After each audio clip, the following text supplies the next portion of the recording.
pause recording. Recording. Oh, maybe I was recording. Okay. Every Sunday, we have the RV Women Hangout, and basically it is a woman's point of view as it pertains to RVing. And I think women look at RVing differently and have different kinds of concerns that maybe men don't have, or they think about it later. It's little things like putting silicone on the bottom of your plates so that they don't rattle in the cupboard. It is, it's just a lot of different things that women think of to do that may be different than the way men think of to do things. So anyway, tonight's conversation or topic is going to be, I'm a full-time RVer. Let me explain. For those of you who are new, I'm RV Lady. I am a full-time RVer. I have a 26-foot Class A Winnebago Brave SE. I do not have slides.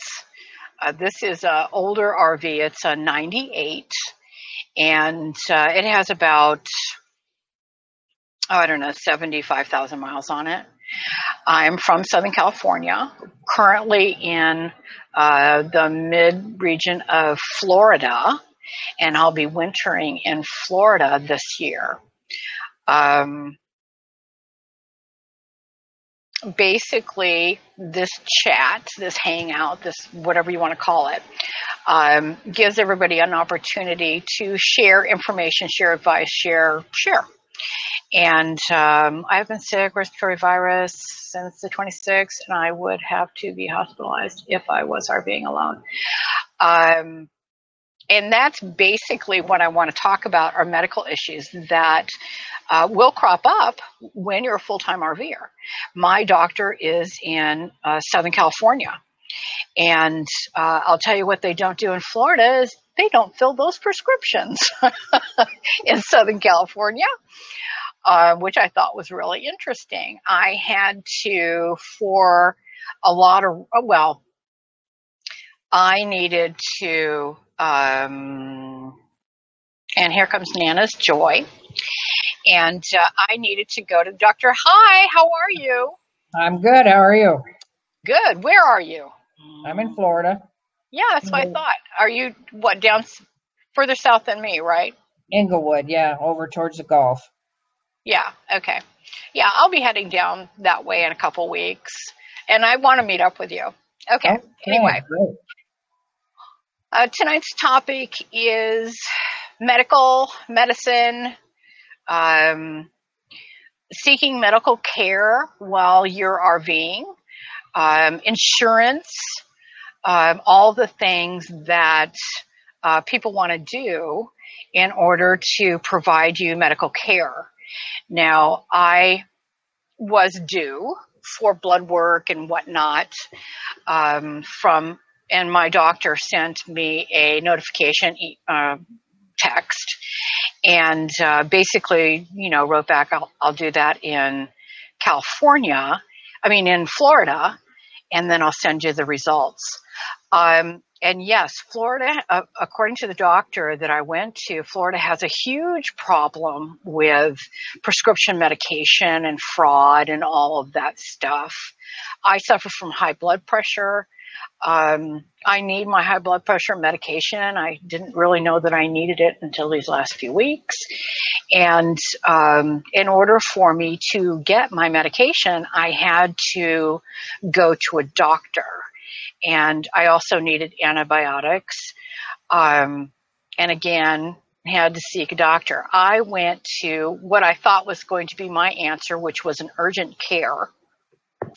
And urgent cares in Florida, even though you've been on, say, a prescription medication for a long time, like I have with my blood pressure medication, they will only write you a prescription that is good for 1 month. And then you either go to another facility, urgent care, or you go see a doctor. So I'm right in the middle of the state, or ish. I'm in Ocala. And so I went to go see a medical doctor here in order to be able to get my ongoing prescriptions for the months that I will be here. I'll probably be here until around April.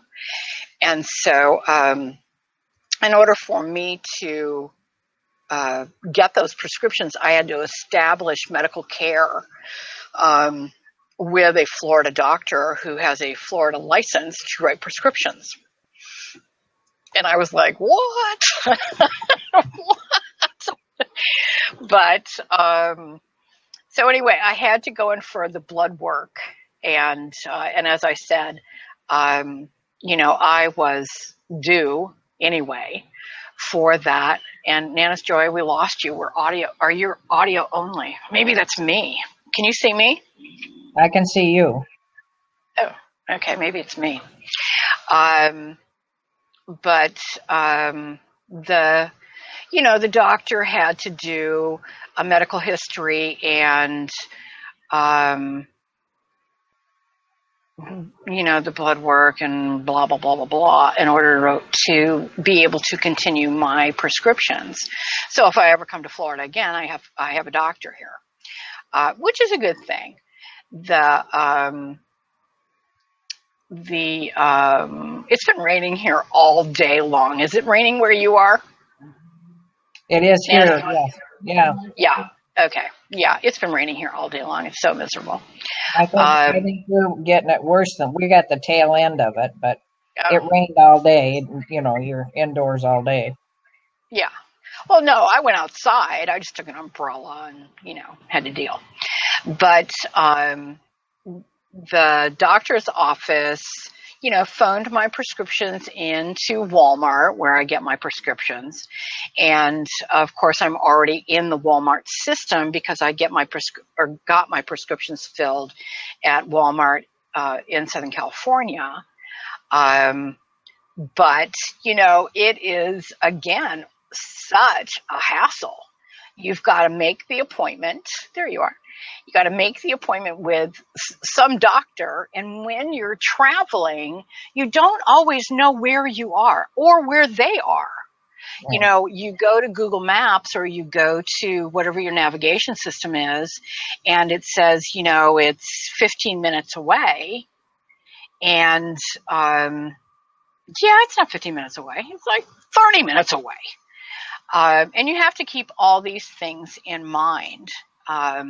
You have to not only bring your medical cards, insurance stuff with you, but you have to take your ID because they don't know who you are. I've never had a doctor's office in my life check my ID. Not in my life. Right. But they check the ID and of course, make copies of the insurance card. And they check with the insurance company to make sure that the insurance is going to cover it. It's just, once you leave your primary provider, you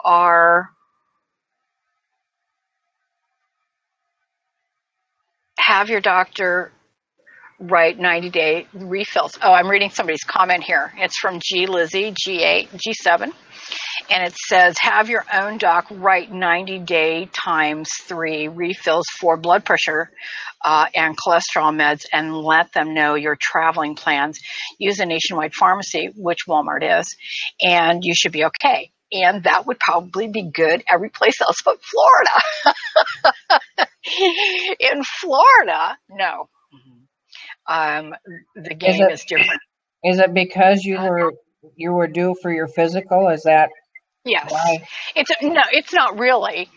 In Florida, they have problems with doctors and prescription medication. In that, and they called it something.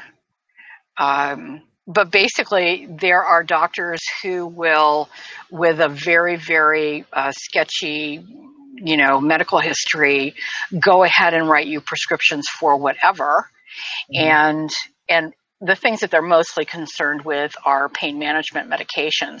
But apparently, whoever these doctors are, they drive them in by the busload and unload them at these doctors' offices and medicate fraud. They have a lot of insurance fraud in Florida, which I found real interesting too.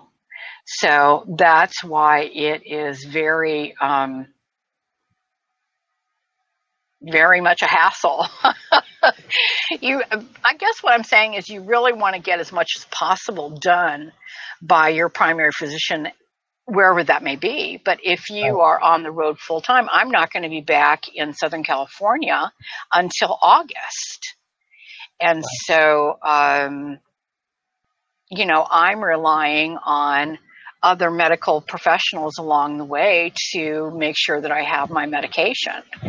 Now, once I send my records to my primary, she'll probably go ahead and write me the prescriptions. And with luck, other states don't have the same problems as they do here in Florida.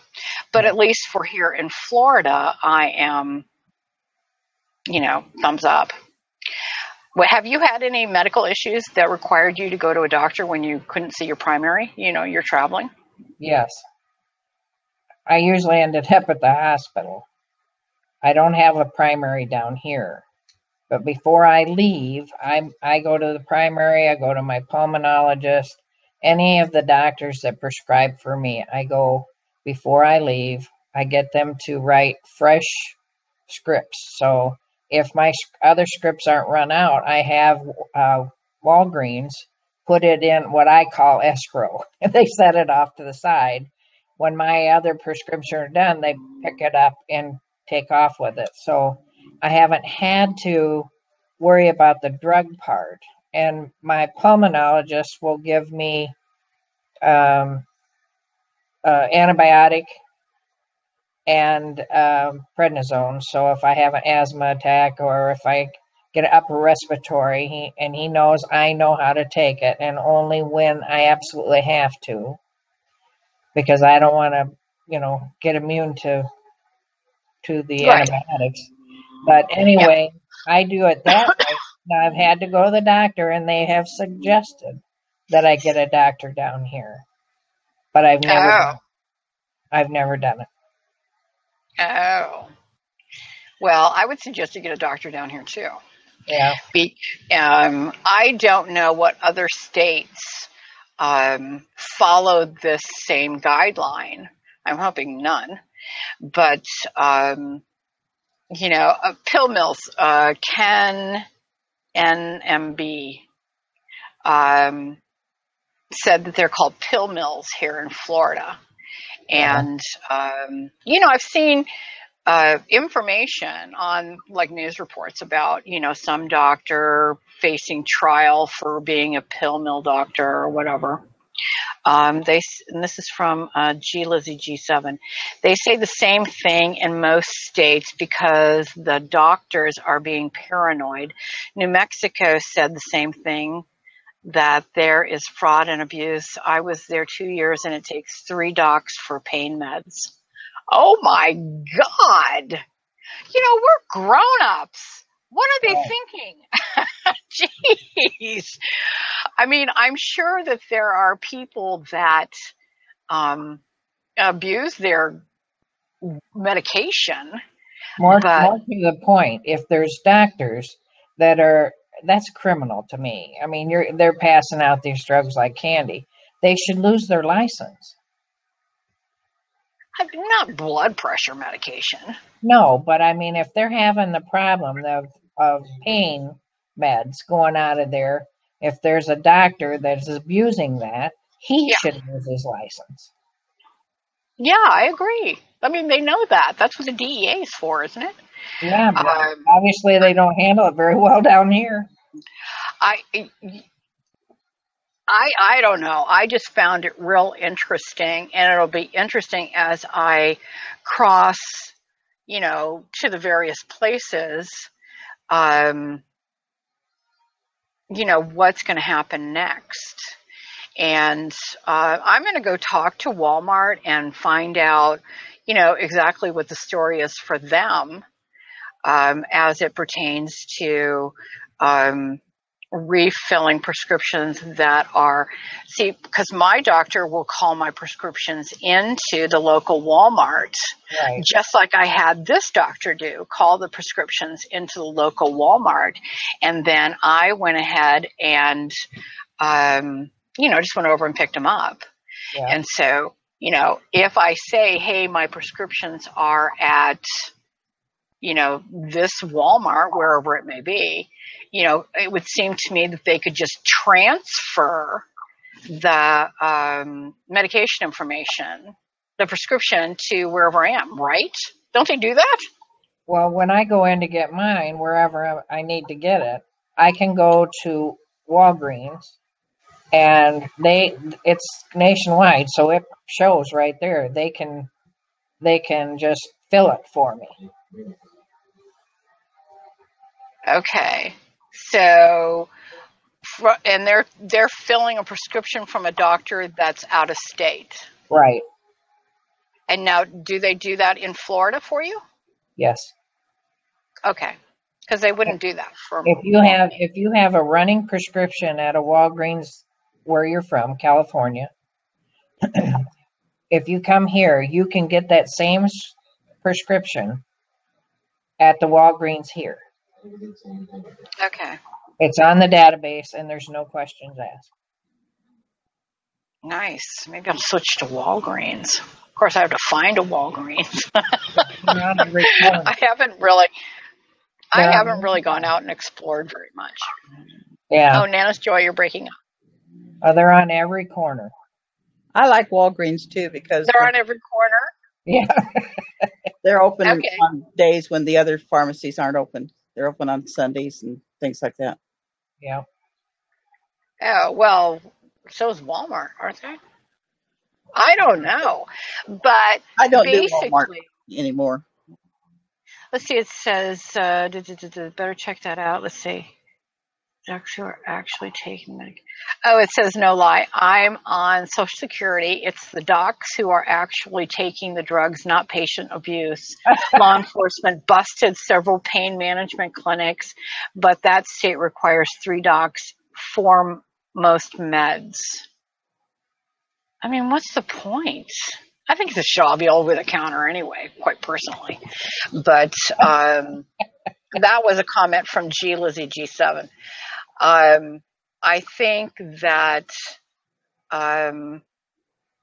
sure, doctors can abuse their prescription pad. We should have to pay 3 doctors to get a prescription? That's crazy. And that's people insane. Who are in Social Security or what's it called? Medicare.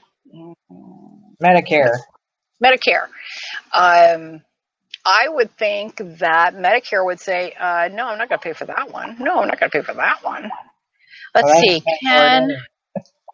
Ken NMB says, I had a bad accident at work. I'm on a lot of meds. I have had no problem once I developed a relationship with doc and pharmacist. Also, Publix gives free blood pressure meds and antibiotics for free. I mean, mine's like a copay of like $1, but still, dollar saved, Publix is probably one of the most expensive grocery stores I've ever been in my life. I couldn't believe how expensive it was. Here.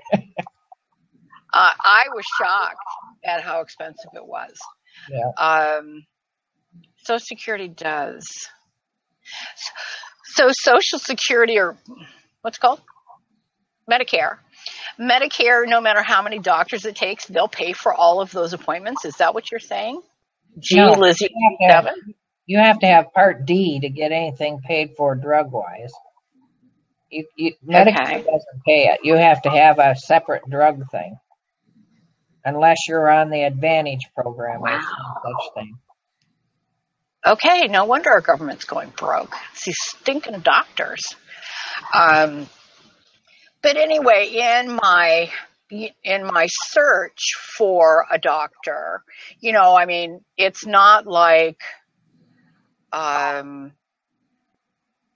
it's not like I'm searching everybody's credentials in order to figure out who's the good doctor or not.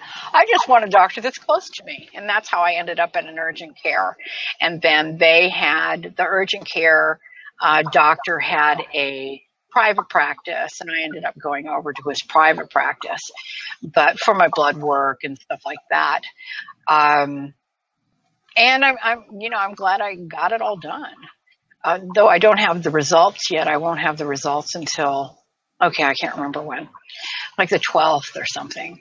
And I have to go in for another appointment. But these are the kinds of things that you really have to consider when you're out on the road. If you have ongoing medical prescription requirements.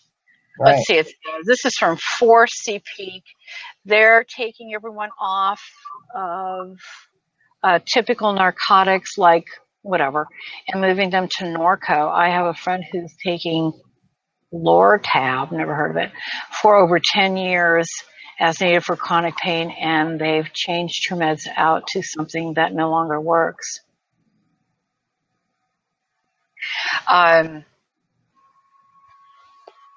Okay, I don't know who they are. Is they the government? I don't know. Yeah. Is they doctors? I don't know what they is. Yeah, how do you find a good doctor when you're on the road? Are you simply faced with, figuring locale and distance to, and, or how do you, they is the DEA. How do you determine? I literally went online and said doctor's office closest to me. Yeah. That's what I did. Well, we've gotten to know people down here. We can always ask, to who goes where and how do they like them and that kind of thing. Yeah. And so that's, I guess, what you're relying on is people that you know. I know no one. I haven't been coming down here. So, I cross my fingers and hope that they're not going to, give me some kind of disease that I can't deal with. And I'm real phobic anyway. I'm real phobic about going to a doctor's office. And after being with my primary physician for, 7 or 8 years, I finally, I can sit in her waiting room, for a few minutes before I go bonkers. But, typically I cannot, people are in there and they're sick and they have disease and whatever. And I just am not good at that. Let's see, 4C Peak says they're putting too many controls on doctors who handle chronic pain management. Well, I think that the difficulty comes, I know that there are people out there with chronic pain. I suppose if I thought about it long enough, I would say I'm in chronic pain, ongoing, everyday pain. I take a leave and it's fine and I ignore it. That's to the ones who need it. Well, yeah, that is the problem. I would not want to be a doctor, pain medication, pain management person. Doctor trying to figure out who's lying and who's not lying and why do they have this chronic pain. It's that would be a hard thing. I don't envy them that at all. But blood pressure medication, come on. Right. That's the part that kills me. Absolutely. But I was out of my blood pressure medication when I really needed it. And I am so happy and feel so much better. I was really surprised because I really didn't think I needed it, but I guess I do. but I was really surprised at how physically ill I became because my blood pressure was so high, and circumstances were keeping it there. And so now, what do other people do? I mean, for people who are on the road, like, Mary jamming along, are you on any prescription medications? Do you have to deal with that at all, or your husband for that matter? Let's see, it says 4CP. What did I miss? The DEA, I don't know who this is. The DEA has complete records of every prescription you take and every doctor you've seen. The pharmacy and insurance company keep anyone from getting more pills than they need, which is good.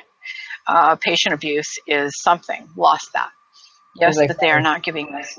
Okay, somebody probably figured out how to make meth or something with blood pressure medication. Okay, that's funny. I hadn't really gone there, but yeah, you're right. They probably have figured out how to make something with it. And my issue with it is getting a doctor down here is that I've paid the money and have a physician that has done, I've gone in the office, had my physical, I'm all set. Then I come down here, and to get a doctor down here, I got to go through that all over again. Yes, you do. I actually carry my medical records with me.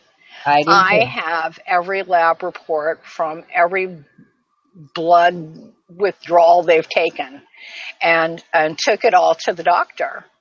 And I made the mistake of, talking too much, and basically admitted to the fact that my doctor wants me to have blood work done every 6 months. And I'm, 6 months turns into 8, turns into 9, turns into a year. Right. And, I'm okay with that. Let's see. For blood pressure, I take chelated magnesium. You have to start out with half a tablet and gradually over 2-3 weeks, 750 per day, 750. I think a natural way to go is a really good thing. I've tried a lot of different things to control my high blood pressure, but my difficulty lies in I have a torn valve in my heart that is calcifying, and so it just makes it harder and harder for the blood to move. It's like I take an aspirin every day, and I want to keep my blood thin so that it moves through the system much easier. It says Vic Smith, 2011, so do I, and electrocardiogram. See, and that's the thing that I also have to have. The occasional electrocardiogram. I had one in March of 2015, and I was fine. I don't know. I don't know. Can't people just listen to your heart and say, hey, whatever? And he listened to my heart, and he says, you have a heart murmur, which I do. And he didn't say anything about, does your doctor, because if he had said, does your doctor do an electrocardiogram, annually or whatever, semi-annually, I would have admitted it and said, yes, let's schedule one of those too. But I think that, let's see, they have a basis to compare. I had moms with us when we traveled. I have all of my medical records with me, and everything that's ever been done for the last 5 years. Okay, let's not get carried away. I don't carry more than 5 years worth, and basically everybody's just interested in the most current information anyway. So I know, because my doctor suggested that this might be an alternative, is there is a device that you can take with you that requires a telephone, a landline, and which I don't ever have. And you put you put something on you, and then you put the receiver into the phone, and it does the process over the phone. I don't know how good that is, but I guess it's better than nothing. Starting a new channel for heart patients and cooking for them. Oh, and she wants in. You're going to do this, RV Granny? Yeah. Oh, RV Granny RV. Okay. Are you going to do this? You're going to do a heart patient cooking show? Yeah. My husband has CHF and was just in the hospital most of December because he has nurses coming now, and they check his vitals every day. It's a pretty restrictive diet that they've put him on. Yeah. And I thought it would be interesting to kind of share information with other people that have similar issues. It's been a pretty good diet as far as losing weight. I've lost 10 pounds already because of the low sodium part of it. It's unbelievable how much water retention people have just because the amount of salt that they eat in their diets. So I'm going to start a new channel. I've got it up. I just am going to upload a video in the next day or two. I think we lost RV Lady. I think so too. But yeah. Are you there, RV Lady? Pardon? Oh, I said, is RV Lady there? not on my screen. Not on mine either. We'll probably all bop out of here pretty soon. Well, the other thing I wanted to make a comment about is that she mentioned getting your drugs at Walmart. Yeah. When we first moved back here to Tacoma and I had to switch some prescriptions around, I sent some of them to a Walmart store. And I ordered some prescriptions for some blood pressure medicine, which I think it was metoprolol or something very mundane. And when I went to pick it up, the pharmacist was a little vague about what I was getting. I told her the name, and she brought me my package of drugs. And when I opened up the sack, she stapled it shut. And I thought, well, that's odd because they'd never done that before. And so I went outside and I opened the bag, and I had 2 bottles, 500 tablets each of Oxycontin. Oh my God. So I had 1,000 Oxycontin tablets in there, and I had just wanted some metoprolol. And I didn't know it until I got back home. And they won't take it back either. That's in a lot of pain. It doesn't have its pills, and I do. So I went back to the store, and oh my goodness, I asked to speak to the manager of the store because I was concerned that somebody might try to cover up what had happened. And I got all kinds of, oh man, oh lady, we're so sorry. But that was the last time I got any prescriptions from Walmart. If they could make it. Wow. Yeah. 1,000 Oxycontin. Oh my gosh, you can have so much money now. Of course, you have to figure out how to sell it. Thousands of dollars for those. Oh my God. And they have to throw those away too, because once it goes out of their hands, they're not allowed to resell those tablets. Yeah. Oh, well, I don't know what they would have gotten on the open market, but the last I heard, they were $50 a pill. No. That's crazy. Well, that means, if you're a drug dealer and you want to sell them, but, right. which I wasn't going to do. But, oh my God. Somebody could have, if somebody less reputable. Yeah. So does anybody out there have any stories about, let's see, Kelly Shear 1015 says, all medical records are electronic now. You could go to any doc, any hospital, any urgent care. It is a HIPAA requirement that Okay, that was the end of that.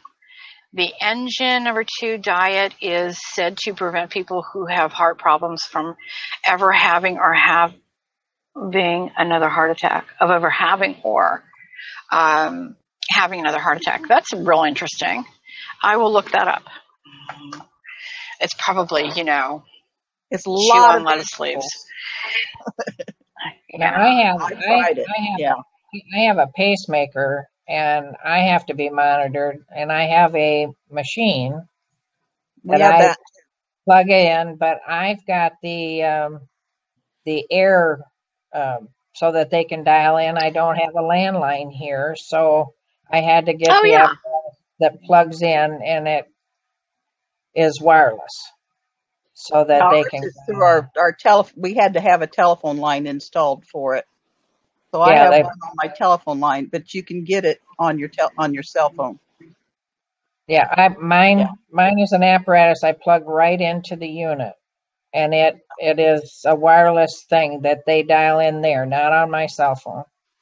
Yeah. So I told them right away, I'm not here, and I don't have a landline down there, so that was their way of taking care of that. So I had to pay extra for the the little apparatus that I plug in, but then it monitors my heart every night at 3 o'clock in the morning. Ah, so that's what my doctor was talking about. Yeah. Yeah. Well, see, we have that, But and we have a special gadget now where they call us every morning and take my husband's vitals, Yeah. and it goes back to a nursing station, and they call if things aren't right. Right. Well, He's been having with low blood pressure. yeah, this deal is it reads mine, and if there isn't anything abnormal, it goes back to sleep. If it reads it and there's something abnormal, then it ships it over to the doctor's office, and then they'll call. They can send me an alarm that tells me to go to the doctor. Well, I have a question. wow. He has a Okay. defibrillator along with his pacemaker. Yeah. Do you have that, or just the No, pacemaker? I do not have a defibrillator. Okay. Well, his I just wanted to know if anybody had a defibrillator that went off, because the doctor told us that you would notice it, that it was like being kicked in the chest by a mule. And I just was curious, if it's that bad or not. No, I don't have that part, so I don't know.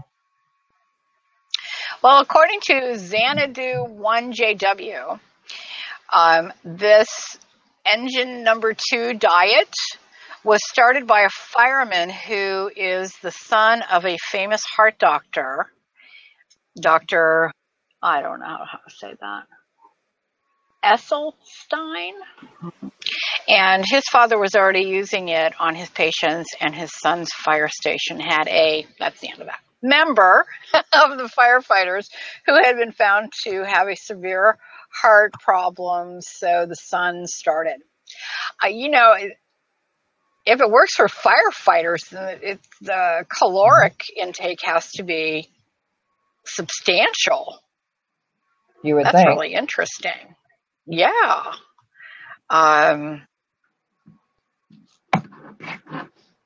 It is vegan. Oh, she continues to write, having the station go on this diet, and the one guy has improved completely. It is vegan. No cheese. Well, I'm practically a vegetarian. But my daughter went the vegan route, and now she is not a vegan. She is she eats seafood, but she doesn't eat red meats or white meats at all, just seafood. Let's see. Simple Safari says people would do well to stop eating processed foods and change the way they eat. Yeah, that's really true. My parents are 75 and 80, are not on any prescriptions, but they are very conscientious, I'm sure, about what they eat. Conscious about what they eat. The problem, and this is from Kelly Shear 1015, the problem with electronic records is if the computer is offline at the doctor's office, in that case, it is good to have your latest records and prescription bottles with you. See, and that's what I did, is I went in with all my prescription bottles, all of my medical records, and I wasn't even seeking pain medication, so Right. I have no idea. But that is really true. If the computer systems are down, then yeah, you got no medical records if you don't take them with you on paper. Or I even have a DVD that has something on it. I don't even remember what's on it. X-rays or something, and had my doctor load a bunch of junk onto that thing, and I carried that with me. And more importantly, I have life insurance. But I think that, can you guys still hear me? Am I still on? Okay, just checking. Okay, I forgot what I was going to say. Oh, does anyone else have an experience out there concerning medical issues while they're RVing? Want to hear from you, and want to know how you handled it. Basically, you get in different time zones, and different things are happening, and it's, I'm sitting here with a 3-hour difference between me and my primary medical doctor, and can't always just call up and get her on the phone. Mm-hmm. I gotta go. Y'all look wonderful. Haven't seen you since last year. Ha ha. Bye. That was Vic Smith, 2011. See you later, Vic. Thanks for dropping by. Bye, Vic.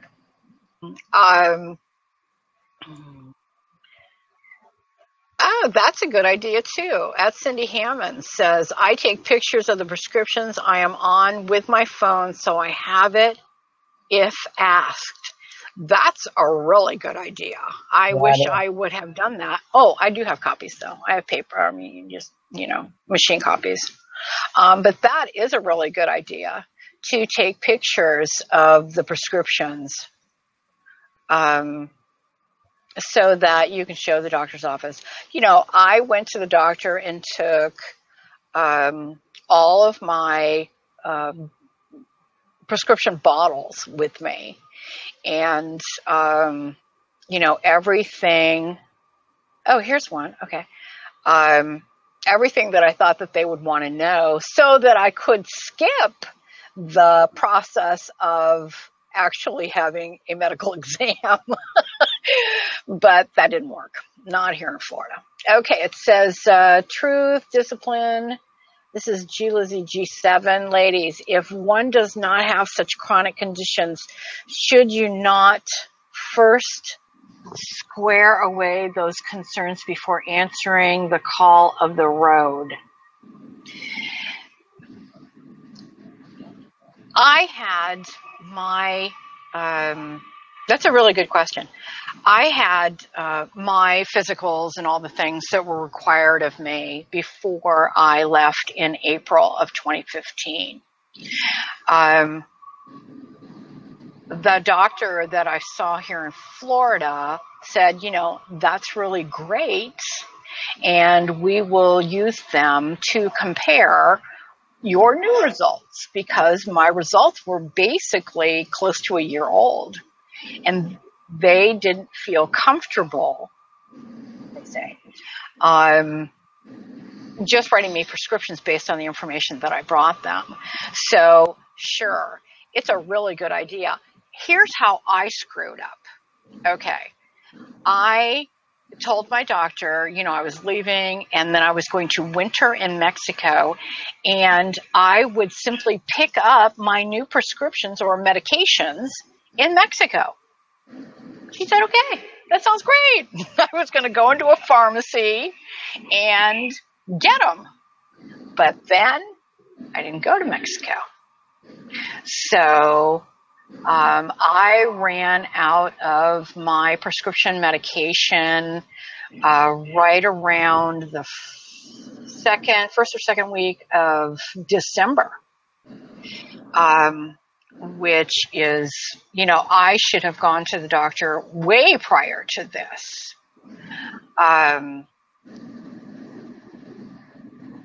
In order to, stay healthy, stay alert, stay not in a walking coma, which is basically where I've been. But, for those of you who follow me over on YouTube at RV Lady on YouTube, you'll know what I'm talking about.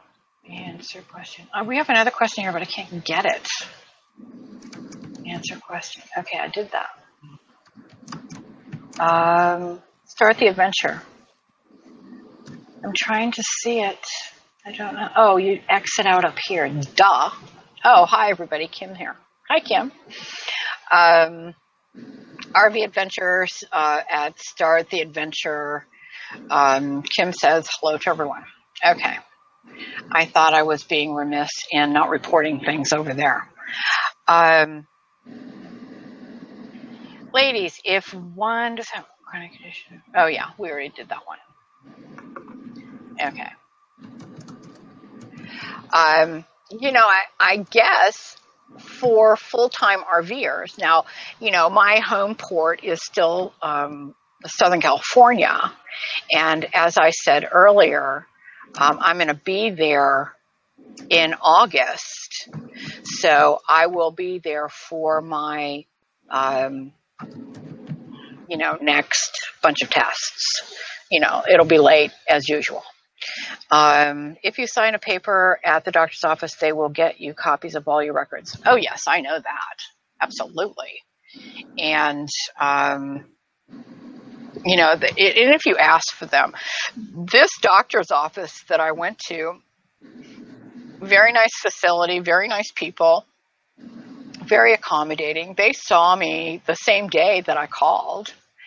And they have, which I thought was really interesting, they have a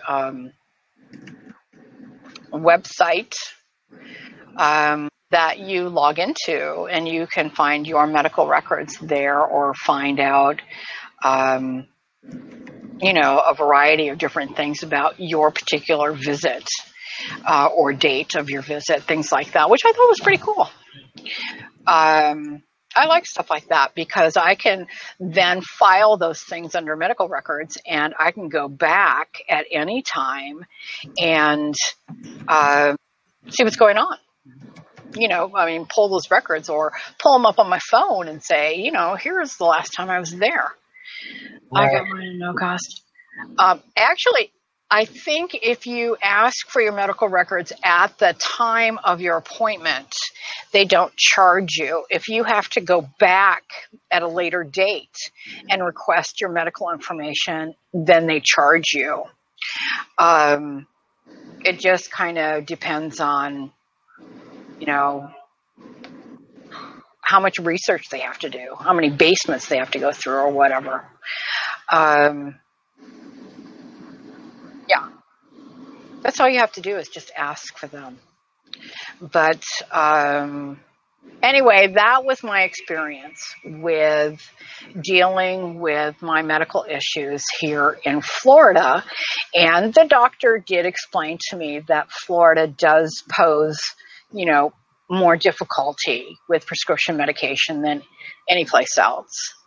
And so, you got to do what you got to do. And you got to be prepared to do what you've got to do. And,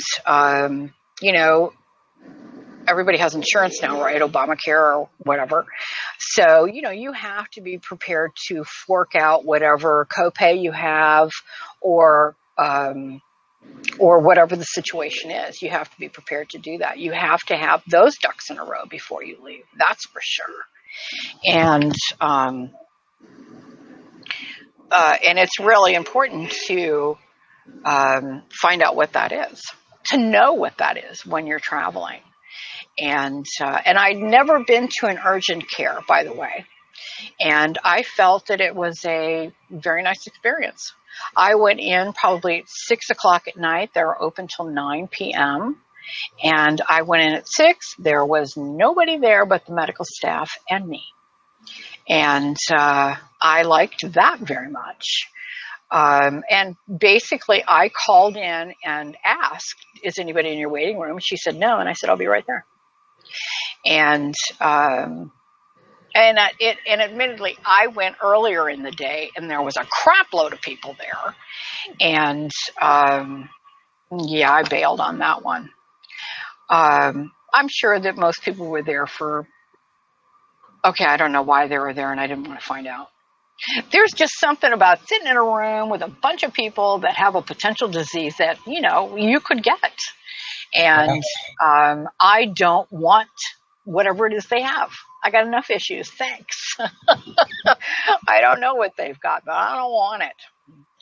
I guess that's about all I have to say about that. Can you girls think of anything else you want to add?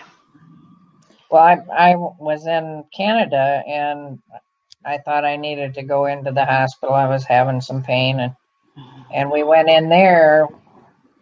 You really need to figure out what's going on when you leave the country, because I had, what they told me was that my insurance, I would have to bill, go send everything to my insurance. They would not touch my insurance. I would have to come up with $600 Ooh. cash up front. And then that would take care of anything except major, like CAT scans, MRIs, or any of that. And then I'd have to come up with that money. And I said, no thanks, and walked out. Oh, my. Yeah. So I said, I'll tough it out till I get to Alaska. And by the time I got to Alaska, things started settling down, so I never did go. Oh, my God. Suppose you were having a heart attack or something. Well, we'd like to treat you, but you have to give us cash first? Yep. Oh, my God. $600 up front. Oh, my God. That's amazing. That's really amazing. Yeah, but I figured down in Mexico, it'd be all cash. I'd be okay with that. And all I would be doing is dealing with pharmacies. And actually, it would be one pharmacy because I would have just bought a crap load of it. Right. And that would have been that. But, it's the other thing. Here's the other thing. I had an infection in my thumb and needed antibiotics. And fortunately, when I was in Phoenix, getting my teeth pulled out, they wrote me a prescription for some antibiotic, like amoxicillin. And I didn't take the entire prescription. I held on to 6 pills or something. Interestingly enough, I started taking those pills when I realized that I needed an antibiotic for the infection that was growing in my thumb. And, that sustained me. I did it for, I think it was 3 or 4 days or something. And then, it made it all right. But when I was at the doctor's office, I went, my thumb, little infection, it's a little red, which it's really not anymore. I want a prescription for antibiotics. And he was like, okay. And he wrote me a prescription for, 4 or 5 days worth of antibiotics, which I will hang on to in the event that something else comes my way and, maybe I'm not near a medical facility where I can attain some kind of antibiotic. So I can just start right away. And I don't think that that's a bad thing. And as a matter of fact, when I am back in Southern California, I'm simply going to ask my primary care physician if she'll just write me a prescription for antibiotics so that I can have them on board. And if you have a good relationship with your physician, you might want to do that as well. Because infection takes, 12 hours, 24 hours? Right. And it can become, pretty critical in that time. So, I would say absolutely, if you can, by hook or crook, get some antibiotics in your medicine keeper, that you should do that. I find it, it was like, I didn't have enough Neosporin. It's like the little things when you actually need them, then you think, oh, gee, why didn't I buy another tube of Neosporin while I was out? Gee, I have a coupon. Yeah. It's stuff like that, there's a prepper nurse, Patriot Nurse on YouTube that says that fish antibiotics are the same for humans, so that you can order them from Amazon just to keep on hand for an emergency. Really? Writing that down. Fish antibiotics. I wonder what the dosage is. You should go on her channel. She does a lot of stuff for prepping. Oh, I am. At the same time, I really don't encourage people to self-diagnose. Well, I don't think it's difficult to self-diagnose a infection that needs antibiotics. I mean, I've probably taken antibiotics, 5 times in my life. And, each time I waited too long. And I was like, oh, my body's going to handle it. Oh, my body's no problem. Well, now as I'm getting older, apparently it's a problem. Right. So, but this particular is really good. I will definitely. Oh, can you hear me still? Yep. Okay, just checking. What I'm talking about is I took my husband into the doctor's office 3 weeks ago. He thought he was having problems with a prescription drug he was taking that has steroids in it, and he thought that was his problem. We ended up in the hospital because he was so near a stroke. They thought he was going to keel over dead at the doctor's office. So I really don't encourage people to self-diagnose themselves unless they are just absolutely certain that that's what's wrong. Yeah, I agree with that. I don't like taking the antibiotics. I think it screws up your digestive system and your whole body. Sure, it's attacking whatever bacteria is growing, but it's taking everything else with it too. Right, it kills all the good bacteria that you need. Exactly. So I always balance those things out with, they're called. Oh shoot, I don't know what they're called. Hold on, I'll go find out. Probiotic. It's a probiotic.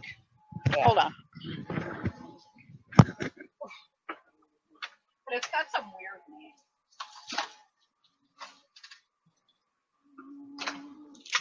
Yakult.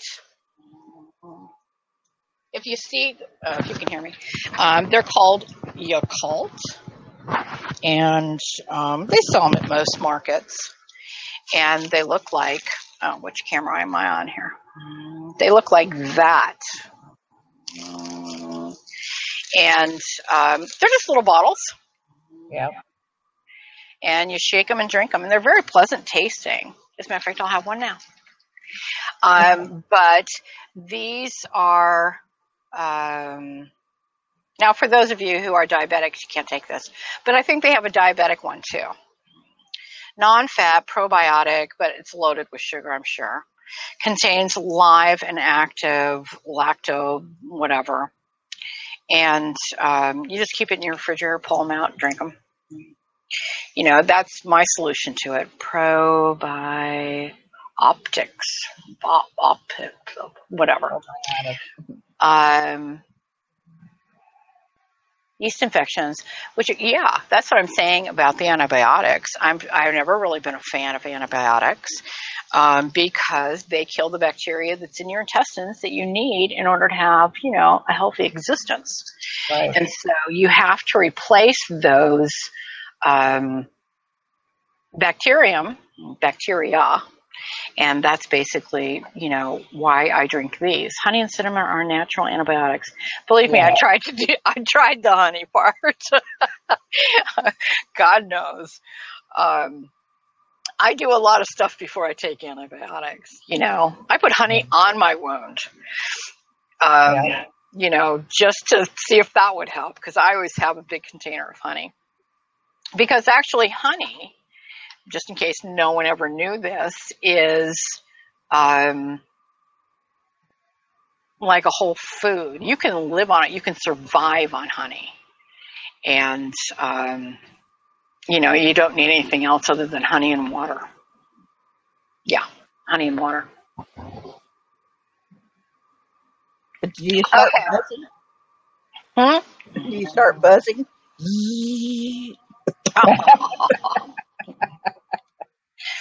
I wish, then I could make my own honey. How's that? There you go. Let's see. Most people cannot be homeopathic due to chronic disease complexes. Well, it's like when I was at the doctor's office, and he's explaining to me how Florida is different with its prescription laws than just about any place else. He said that, I commented, I said, doctors are making everybody drug addicts.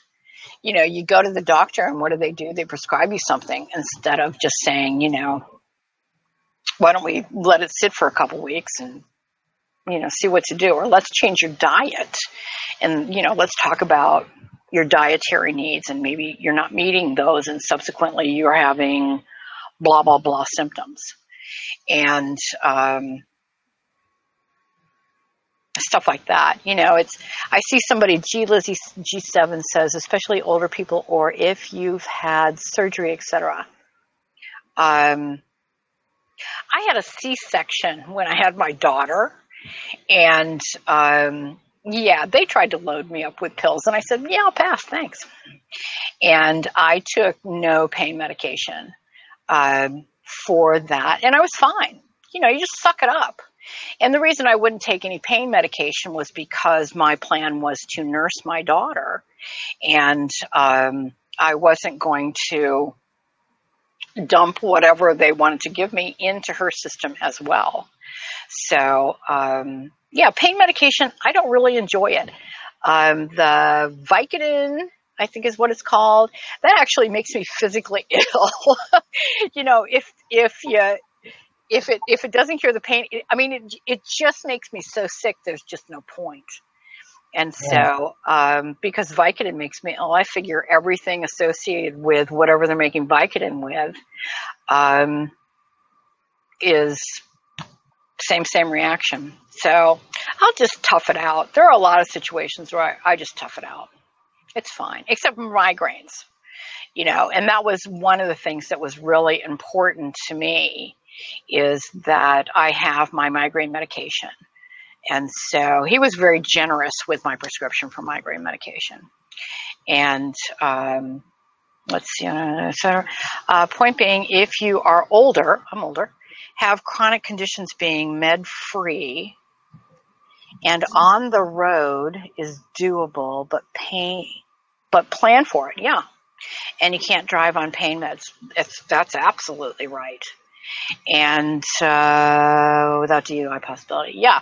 If you're on pain medication, you can't be an RVer because you can't drive. We have a question over here from Truth Discipline. Would you pull your own tooth? Then why would you self-diagnose? Actually, I would pull my own tooth. If it was bad enough, yeah, I would do it myself. I think that, of course, I've never done it, but I think that people have a knee-jerk reaction to whatever, pain or anything else that they're doing, and they instantly go to a doctor. And, you know, and it's good to go to the doctor and get information. But sometimes there is some kind of alternative to prescription medication in our RV. Oh, okay. Is the medication. Yeah. And and that's really important. A lot of people don't understand or don't. They think, just like with alcohol, they think they can take a pill and they can still drive. But in the event of any kind of situation, your insurance company isn't going to cover you. Just FYI, they aren't going to cover you. You're going to be out in the cold. There are different levels of tolerance for pain too. Some people just have a lower tolerance. Yeah. And I admit, I do have a high tolerance for pain. Yeah. I think most women too, because of having been through childbirth, most women have gone through what pretty much is an ultimate pain. But my husband's had major back surgery, major heart surgery, you know, and those are the kind of pains that you just don't suck it up. You gotta have help. And well, it's even things like being on the road and getting the flu. You know, you basically, you know, what do they say? Like 3 days or 5 days or something. You have to, as an RVer, as a full-time RVer, be prepared to say, holy crap, I have the flu. And yeah, I can't drive and hit the bathroom simultaneously, so I'm not driving, and I'm just going to sit still for 5 days. You have to have, you know, the ability, the finances to go check into an RV park and sit there and be sick. And which is basically, you know, I can't remember the last time I had the flu, but also understand, as an RVer, as a full-time RVer, you're really limited in contact with people. You know, I think of myself and, you know, sure, I'm outside and I have contact with people, but they're not inside. I'm not breathing the same air that they're breathing and stuff like that. I limit those opportunities for, me to be in an environment where I can become ill. You know, that makes me crazy. Let's see, it says 4CP, traditional Chinese medicines I love, which is acupuncture along with herbal remedies, has been the absolute best form of natural healing I've found. I agree. People in Canada use it instead of waiting around to be treated via Western medicine. I completely agree with acupuncture and those concoction teas that they come up with. After I had my C-section, you know, I was nursing a daughter. I had a C-section. My spleen was done. You know, my spleen said, you know, don't tax me any further because I can't take it. And so, and I ended up going to an acupuncturist for, I don't know, a couple, 3-4 months. And it was amazing how wonderful I felt. And the things that they can do for pain, the things that they can do for just general health improvement is amazing. And interestingly enough, in all of my travels, I have yet to see an acupuncturist. I mean, actually see a sign that says acupuncturist, but I haven't searched online. And I think that, and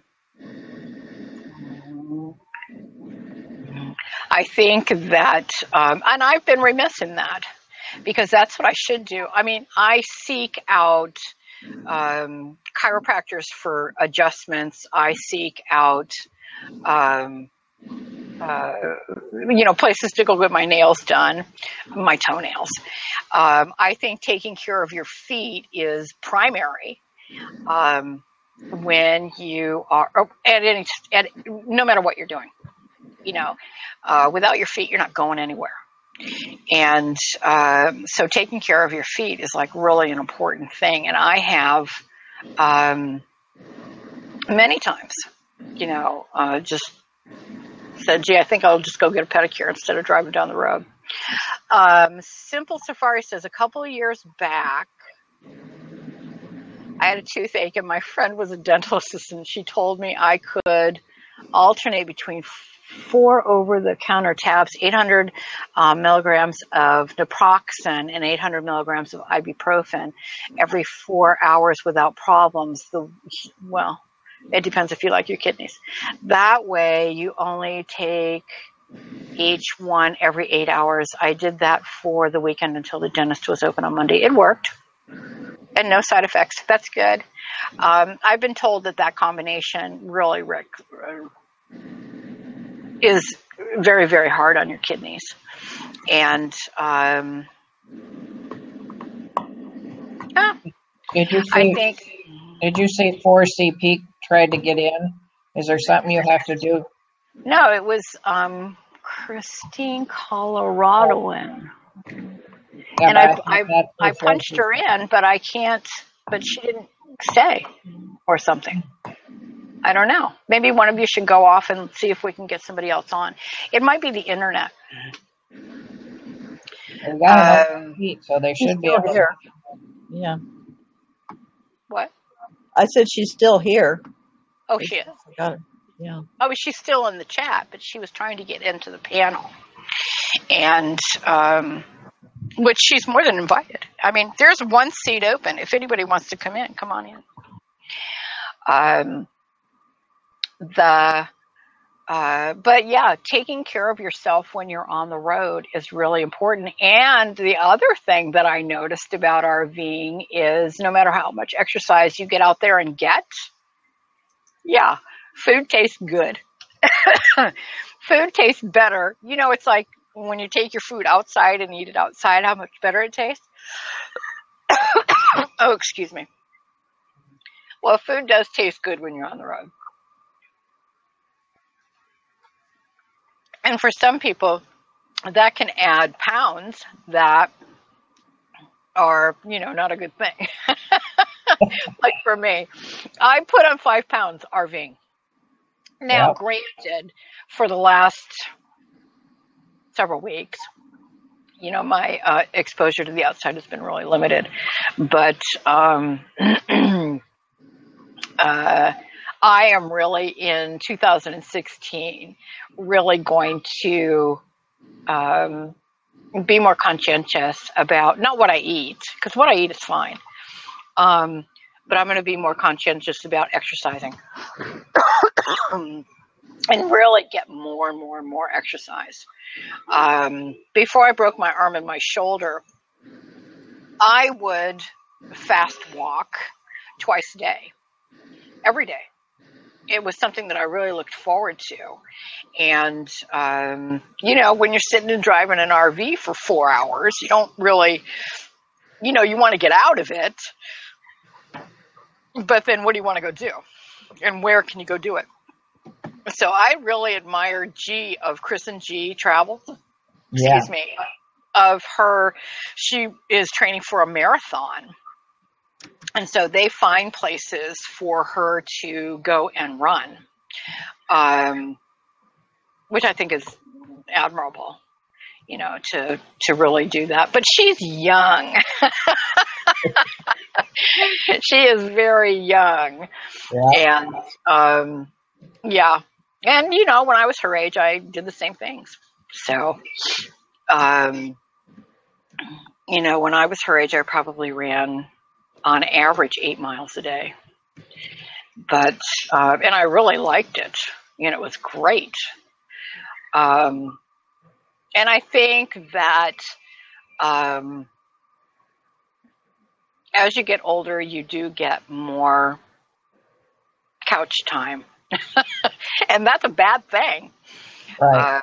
Yeah, and definitely exercise. Having a routine when you're full-time RVing is really important. And so that's what I hope to establish for myself this year is an absolute routine of things that I do. And I like exercising in the morning, and I like exercising in the evening. I don't like exercising during the day. It's too hot, it's too muggy, it's too this, it's too that, I'm too busy, I'm, going to take a phone call, whatever it is. I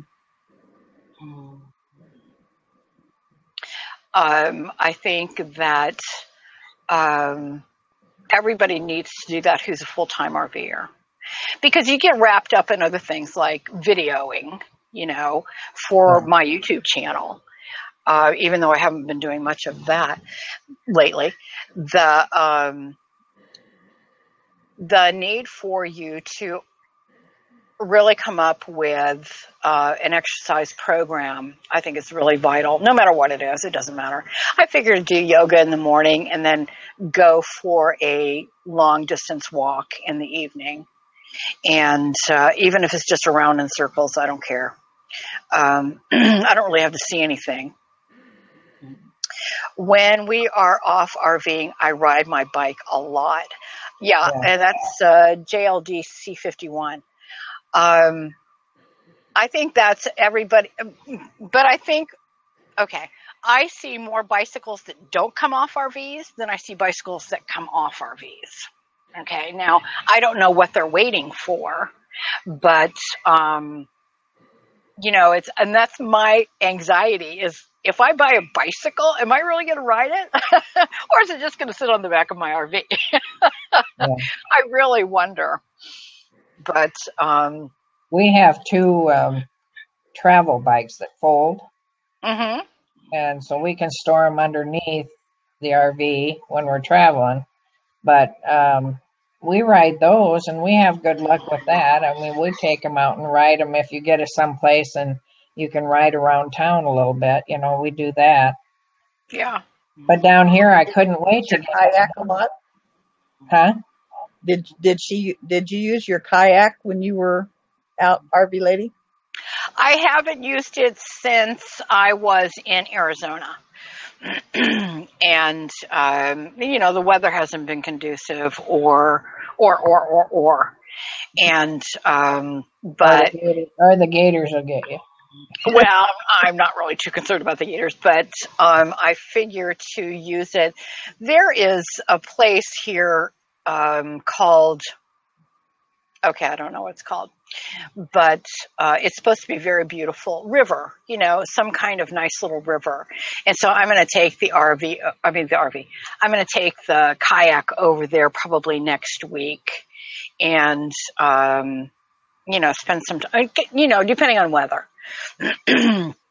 I'm basically at the RV park that I'm at until the 21st, and then I head south. And I'm not really, I know where I'm going, but I didn't make reservations, which may or may not bite me in the ass later. But I'm not worried about it. I'm just not going to worry about it.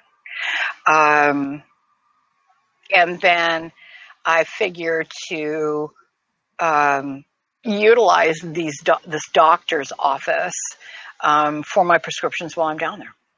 So I explained to him the situation, and he said, okay, but we have to. And I'm like, whatever we have to do, let's just get that done so that I can have my medication. Thank you very much. Right. And so that's, that'll hopefully work. These guys seem, the one guy has an RV, and he's just like, oh man, you full-time RV, that is so cool. I can't wait to do that. And I said, well, don't tell anybody you're a doctor when you go out there, because, everybody's going to be beating on your door wanting some, free medical advice. And he's probably, I don't know, somewhere in his late 30s, early 40s. And I said, you could clean up just going to RV parks and hanging your shingle out and saying, hi, I'm here to serve you. You could charge them whatever, and they'd probably come and pay it. But, yeah, that would be great. And so he laughed, and he said, yeah, I don't think my wife thinks that's a good idea. I think when he goes RVing, it's pretty much alone. Yeah. But I think what they ought to have in every RV park is a veterinarian. Oh, Would that well, be you great? know, there are veterinarians. It was actually easier for me to find a veterinarian than I thought it was going to be. Right. And, and some people are picky about veterinarians depending on what's going on with their animal. But yeah, I mean, some semi-retired veterinarian could certainly get in their RV and have a great life, Right. traveling and taking care of everybody's animals that are in the RV park. I don't know if he or she would ever enjoy themselves because they'd be, constantly. I guess you just set hours and that's it. I'll do this Yeah. from 9 to 11 and then I'm done. I don't think I've very seldom seen an RV that didn't have at least one dog in it. Yep, a lot of dogs. A lot of dogs. A lot of dogs, a lot And of cats. and I was going to say that too. A lot of people travel with cats, but at this park that I'm at, there's actually a cat that is an indoor-outdoor cat. And but most of the time I've just seen where they're just indoor cats or they're tied up cats. Yeah. Stuff like that. But we worried more Dogs about and our puppies. dogs than we did ourselves when we were traveling because we thought, what are we going to do if something happens to one of the dogs? Yeah. So, And I think that I think it's easier just to walk into a veterinarian's office and say, I have a problem or whatever the case may be. It's easier to do that with a vet than it is for a person to walk into a medical office and say this, and this, that, I need these things. I mean, and that's basically what I did. I walked into the doctor's office and said, hi, I take this, I take this, I take this, I take this. I need prescriptions for those. Now, what do I have to do to get those? I mean, that was basically what it was. What do I have to do? And $400 later, you Yeah. got what you needed, right? No, my insurance covered. My insurance covered it, but still, it was the. I think I have a deductible that I have to now re-meet because it's 2016. Yeah.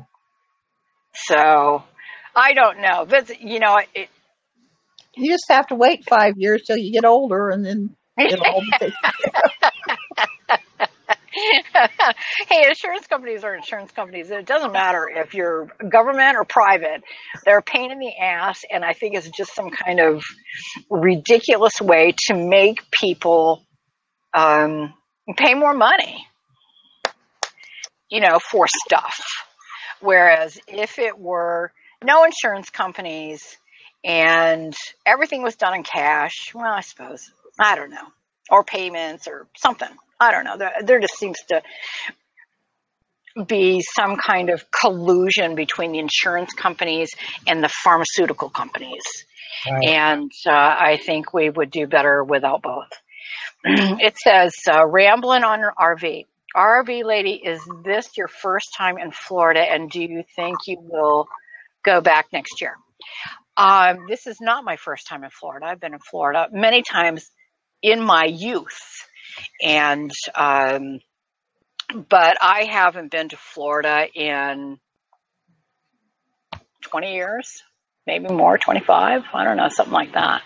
So, it looks completely different than, I went to Ocala because my grandparent, and I was probably 10 or 12 or something at the time, because my grandparents wintered there. And, it's a totally different place. And I remember just hating Ocala. I remember thinking, what a dump. What am I doing here? And there was nothing to do, and it was not a very kid friendly. It was basically a senior retirement town. And it has blossomed, of course, as everything else has. And I'd be interested in that answer. And what answer is that? For Rebecca, My Tiny Homestead. Oh, there we go. Has anybody ever heard of, and then there's a thing, is an online doctor that only diagnoses and diagnosis and treatment limited things and will write prescriptions. I think it is only like $50 to talk to the doctor. I've seen something like that. I don't know anything about it. If you've got insurance, then, you want to be able to utilize your insurance. It doesn't sound as though that online doctor takes insurance. Then you have to go. I mean, for my particular circumstance, it would have been easier for me to pay the $50 and say, hey, these are the things that I need. Now, whether that doctor would have felt comfortable doing it without blood work, without actually hooking a blood pressure cuff to my arm, without making sure that I wasn't, I don't know, more insane than I am. I don't know. I don't know what services that they would offer that would, help me. And so, and I guess you just go to the website and you look and you find out. You think, laugh out loud, RE collusion in medical professions. Oh, yeah. I have one more year before I'm 65. Let's see who else. Yes, they are trying to control every aspect of our health. I think that the drug companies and the insurance companies and the banks and the United States government are in collusion and I'm surprised that they do not have just open doors on pain medication. Put everybody in a stupor, so that they can do whatever it is that they want. For years, I have looked at pharmaceutical companies as drug dealers. It's ridiculous. And doctors working in tandem, oh, you have a headache? Oh, you need this pill. Oh, you can't get an erection? You need these pills. Yeah. I think it is just the most ridiculous thing ever, where in many instances, it's a matter of increasing your exercise or changing your diet. But everybody wants to pop a pill, and the government and doctors and pharmaceutical companies have encouraged that. And now everybody's popping pills, and they're going to pull back. It's a control thing. Definitely. The one thing I really hate is you have a prescription that you get monthly or 90 days, whatever, and then you go to a drugstore and the pill looks different. Now, they get it from a different supplier. Yeah. And that aggravates me because they're getting it from China or whatever, and they're just taking the cheapest one, and not all of them work the exact same. They might say they're all the same, but they do not work the same. No. And I think that when you become a full-time RVer, to start out with, you have to be relatively healthy. I think that that's an important facet to enjoying this kind of life. And that's only because you're going to get behind the wheel and drive. A really big thing down a road full of cars. I think you have to be really in pretty good health. And that's why it's so sad when so many RVers wait until they retire or wait. And, I think that if you've got the urge or you just know that's, a life on wheels is for you, then you shouldn't wait. You should just go for it. Yeah. And while you do have your health, while you do have the ability to really enjoy what you're doing, like jamming along and her husband, they're working on the road, they made it work, or they're making it work. And, I think that the RV community is going to end up with younger and younger people who enjoy a more, nomadic life. It's not even about being a nomad. It's just, it makes you go outside. it makes you enjoy the beauty that is everywhere. And I mean, you can't help yourself. You look out those big RV windows and say, "Oh my God, look at that! Look at that!" Yeah. Oh my God, look at that! And I've said it before. It's like having National Geographic in your windshield, and it's just a show for you. And all you're doing is driving down the road. Yeah. Yeah, it's freedom, and yet it's not. Rambling on RV. It is freedom. Depending on what it is you do and how you put it all together. If you want true freedom, you're a boondocker. You don't want anybody's rules. You don't want to be in an RV park where they're going to say, your dog can only crap over there. Right. There are a lot of rules, society type rules, that are still very evident in traveling. And boondocking got in the middle of nowhere on BLM land. And if you've got solar and you've got a way to refill your water tanks and you've got a place to dump your tanks when they get full and then return to your location, then yeah, it is freedom. It really is. This is I love this. For those of you who don't know, I've been doing this since April of 2015. And I love this. This is absolutely, the ups and downs come no matter where you are. You're going to have the ups and downs. The ability to change your view really does change your attitude. And I think it's wonderful. Let's see. It is the freedom to choose. Let's see. It says, Forsey Peak, it says, we traveled for a company for 20 years before we finally grew up. The biggest mistake ever made. The internet has changed everything. It has totally even the playing field, so many opportunities available. And that's really true. And I think that's why younger and younger people are hitting the road in RVs. The cost is very similar to, having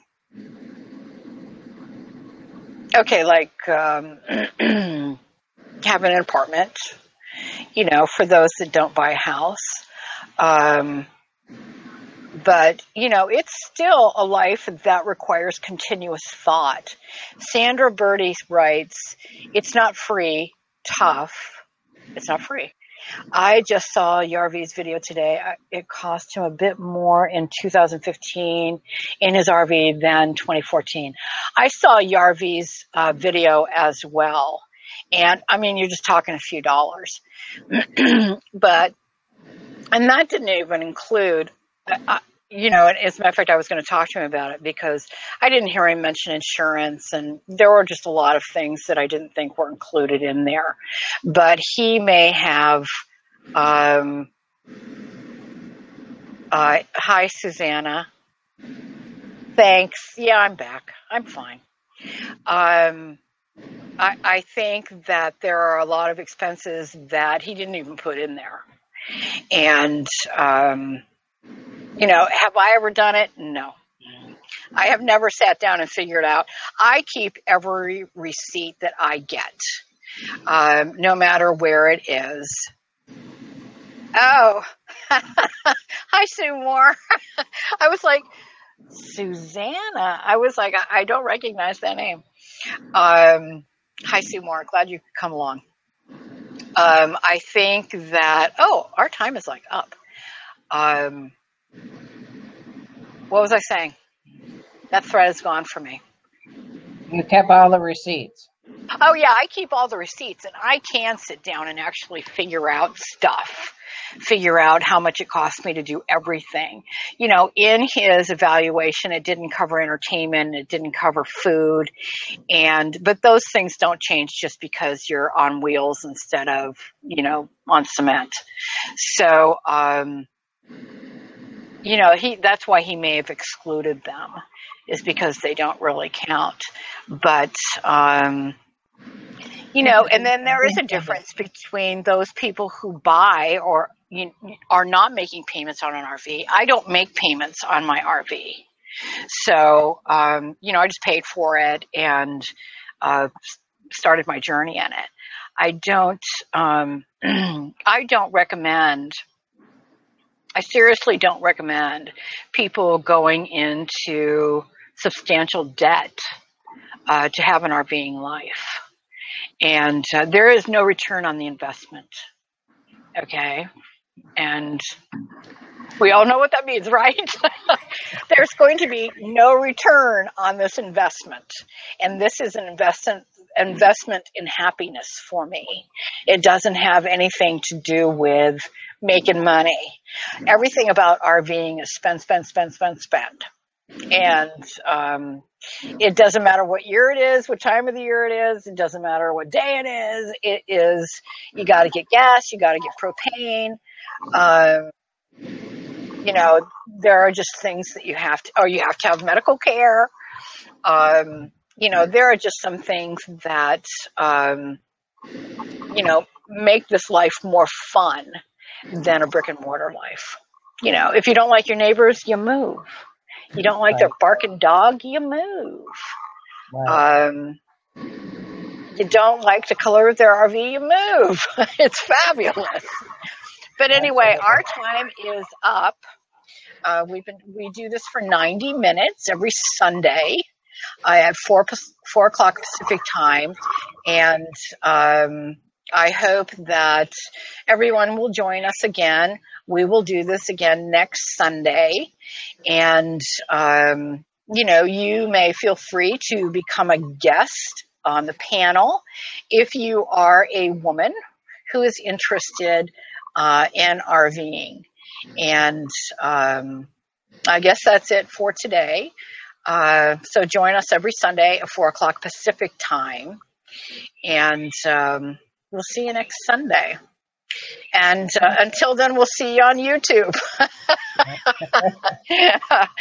I'm RV Lady, and it's the same over on YouTube if you want to see more about me. Nana's Joy, also on YouTube. RV Granny, also on YouTube. Most of the people that came into the comments section are on YouTube, and we make videos about what we're doing. And it's fun. Sometimes it's tragic. Sometimes it's happy. It is what it is. It's real life existing on wheels. And I wouldn't have it any other way. That's right. So thank you all for coming. Thank you, ladies, for participating. And see you in video. Okay. Be brave. Bye-bye. Okay. Click off. Bye.